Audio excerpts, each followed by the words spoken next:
Welcome to সুদীপার mini blog. তোমরা সবাই কেমন আছো?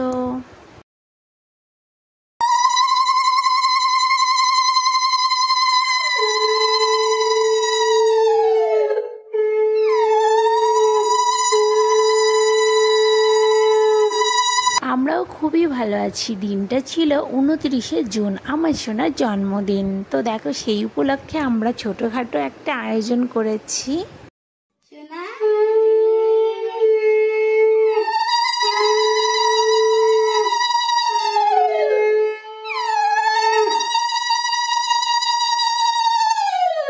সবগুলো শুভ অনুষ্ঠানে কিন্তু বড়দের আশীর্বাদ খুবই দরকার।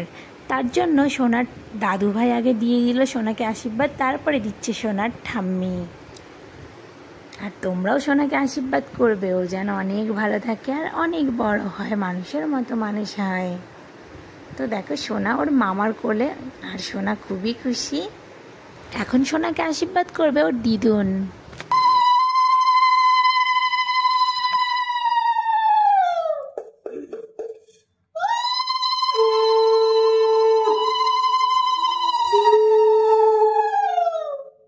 ফ্যামিলির সবাই একসঙ্গে আছি, কিন্তু জানো তো আমার বাড়িতে ছোট ছোট ভাই বোন আছে। তো আমার খুবই ইচ্ছে যে আমার ভাই বোনকে নিয়ে সোনার বার্থডেটা করার, কিন্তু সেই আশা কি করে পূরণ হবে বলো? বাড়িটা তো অনেক দূরে।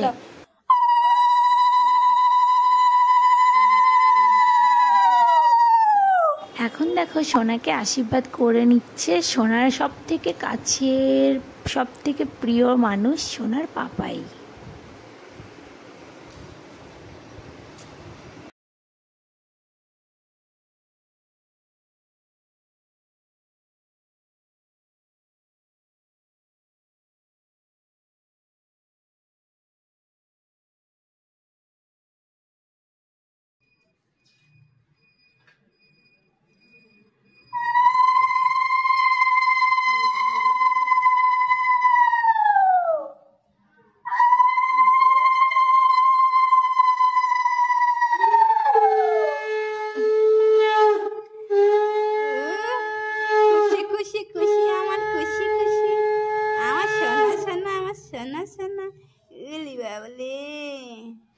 আর লাস্টে এখন সোনাকে আশীর্বাদ করে নিচ্ছি আমি।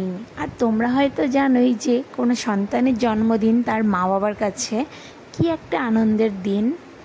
তো এখন দেখো, সবারই আশীর্বাদ করা হয়ে গেছে।